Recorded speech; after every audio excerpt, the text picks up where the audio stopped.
I have 36 orchids and not a bloom or spike in sight. It's disheartening. They're basically just regular houseplants at this point, grown for their foliage. I bought too many seedlings and have to wait 3 years for a bloom.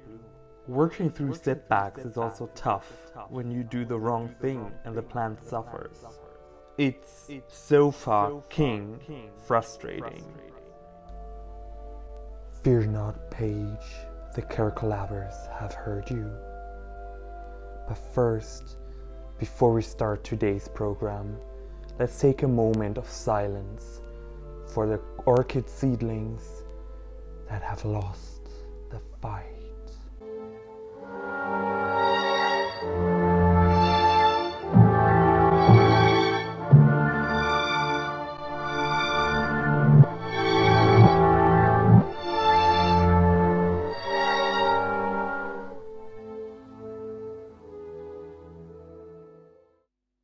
Hey there, welcome back to my channel.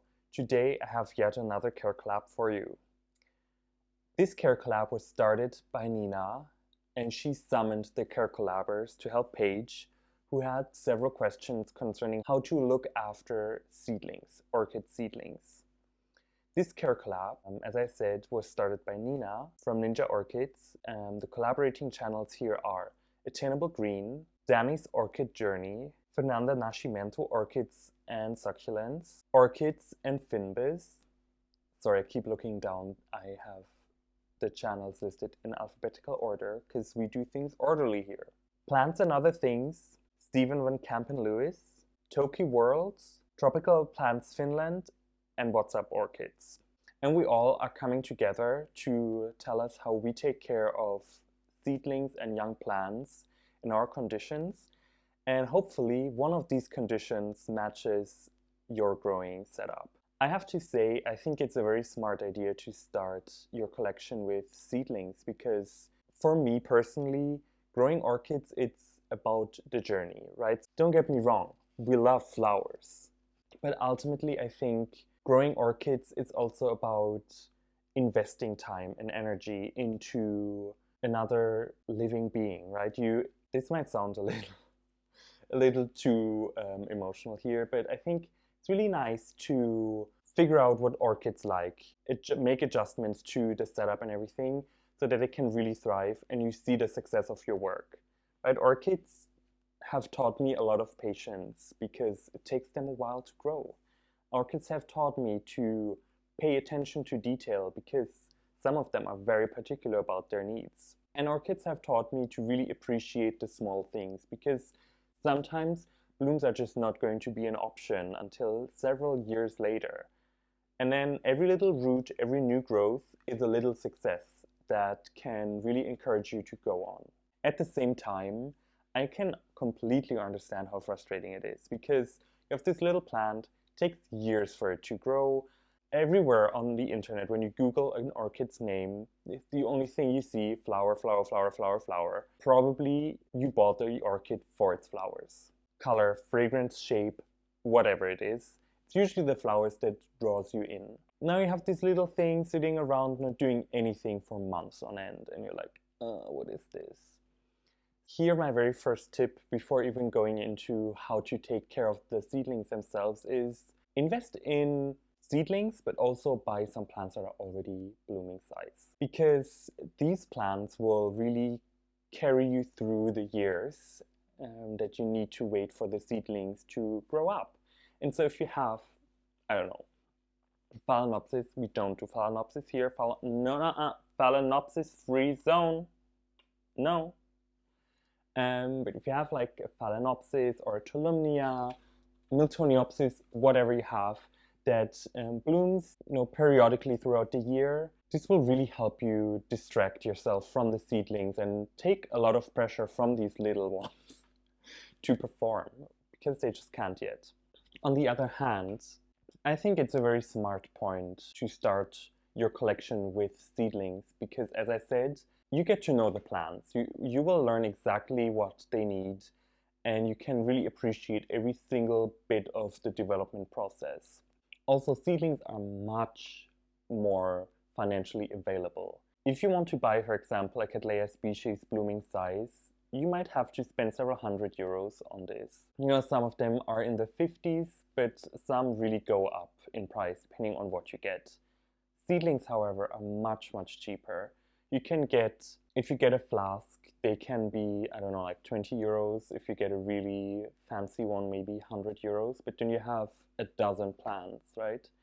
And ultimately, what you're paying for in the other case is all the time, energy, and resources that have gone into the orchid to get it blooming size. Whereas if you buy seedlings, you get to do this yourself. In the end, you can say, I grew this.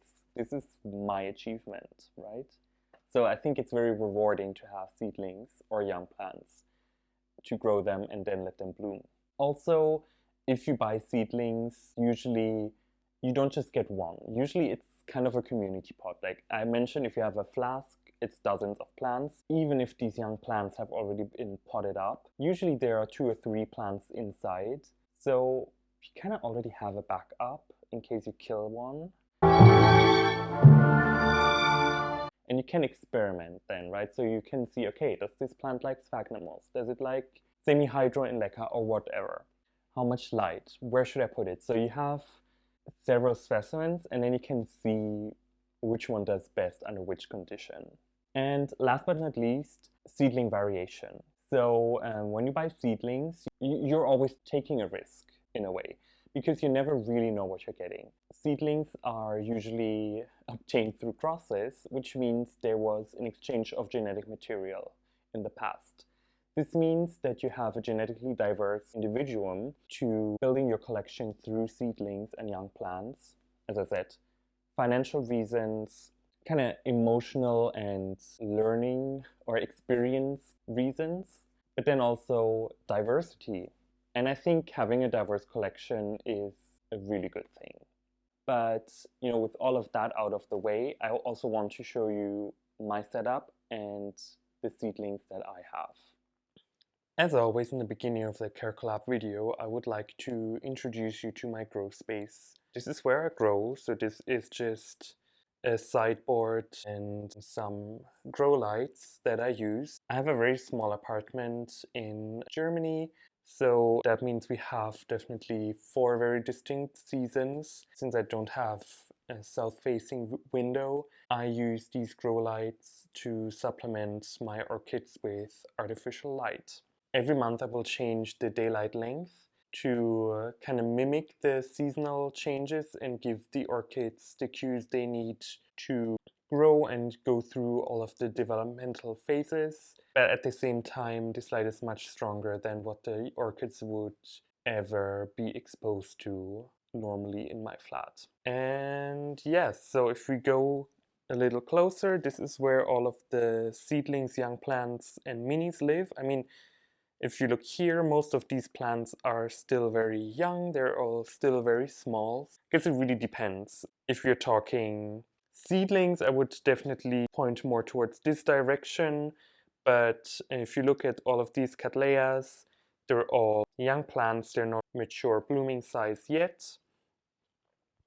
However, in the back you can see there's Phalaenopsis, ew.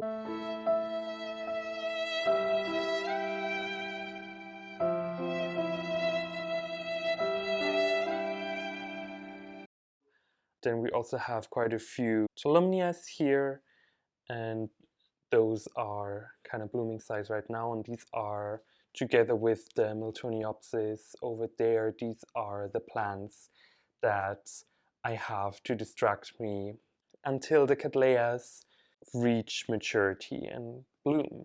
But I guess we were talking mainly seedlings and not necessarily young plants, so I want to talk here about the seedlings. I hope you can see this on camera, but the light intensity is much higher on this side versus this side. And this is because I don't want the seedlings to be blasted by a lot of light. Seedlings are generally a little more delicate, so they need a little more care. This is why I have them separated in this little glass container. This way I know exactly where all of the seedlings are, so I can always have a very quick look at them. Even if I don't look at the rest of the collection, I will take a look at the seedlings every day just to see what they're doing. So I don't want to give you a run through the seedlings I have, but you can see it's a very diverse group of plants. So we have kind of the Cattleya-like plants, which for sure dominate this little tray. But then we also have an epidendrum, we have dimorph orchids, and then Requiem over there. So yes, this is kind of where a lot of the diversity in the collection would be coming from. You know, whenever I see a plant that is interesting or that I would like to grow, I always look for seedlings or young plants, because then I'll know I'll have some space that I can just put the plant in and see what they're doing. As you can see already, it's pretty full here.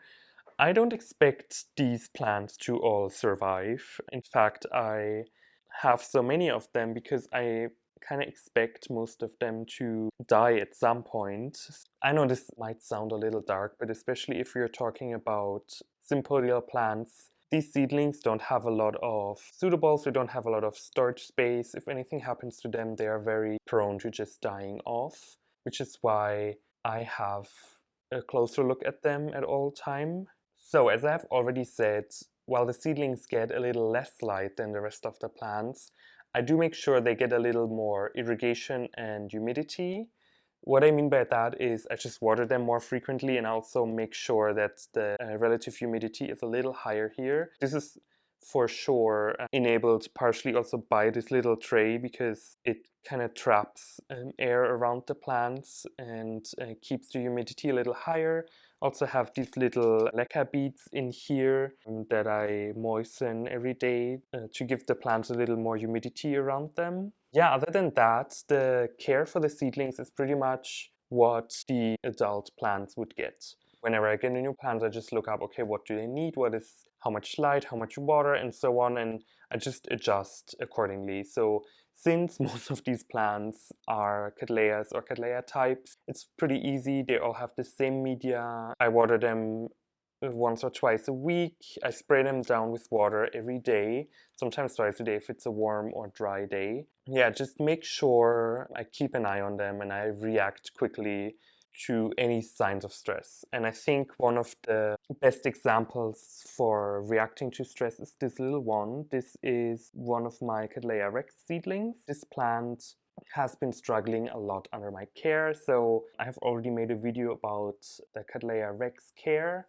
This is kind of the main pot. Really happy with this new growth. It's making a lot of progress, so I'm really proud of my Cattleya rex. But this seedling here has always been a little weaker, a little slower, and struggling a lot. One thing I noticed is, first of all, it was not getting enough water. It was drying out a lot. So as you can see, I added a little sphagnum moss to the media. This just helps retain a little bit more moisture around the roots to keep the plant hydrated.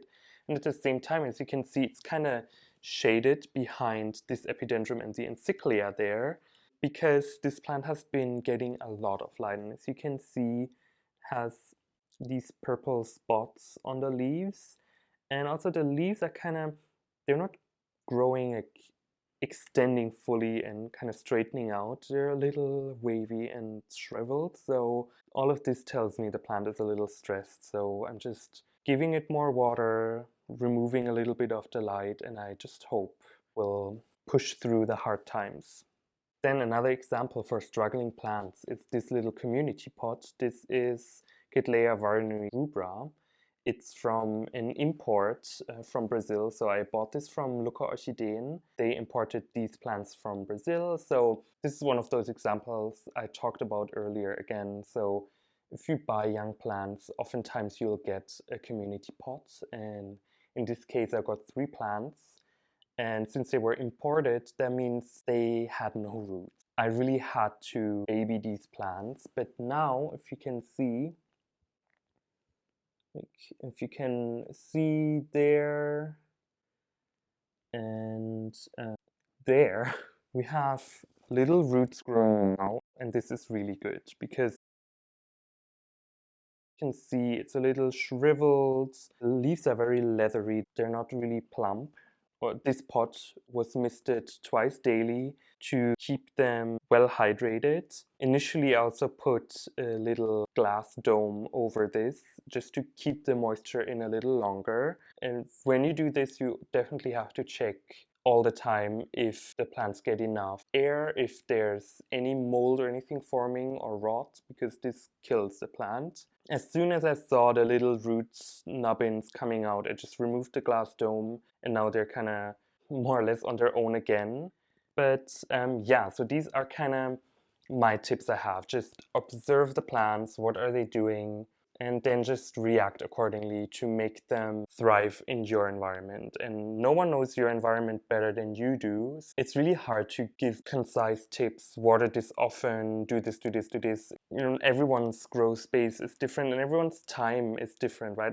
If I had to water every plant I have every day, that would be way too much for me. But for kind of the struggling seedlings, I take that time to make sure they stay healthy. I hope that wherever you are in the world, there is a participant in this CareCollab that has a similar climate and a similar setup to yours. You can take some tips from there. And yeah, there you go. These are my plants. Hey, thank you so much for watching my video. I hope I could help you out a little bit with how I take care of seedlings. Please check out everyone else's videos. Hope you enjoy this CareCollab. Boom! No, scrap that. What the fuck is happening out there?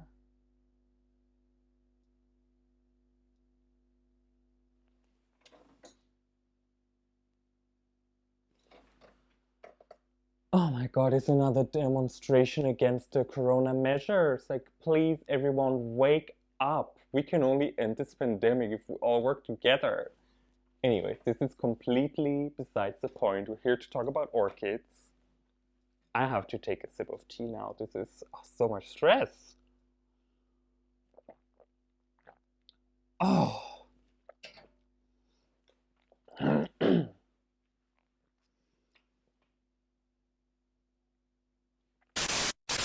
And with all of that said, have a nice day and see you next time.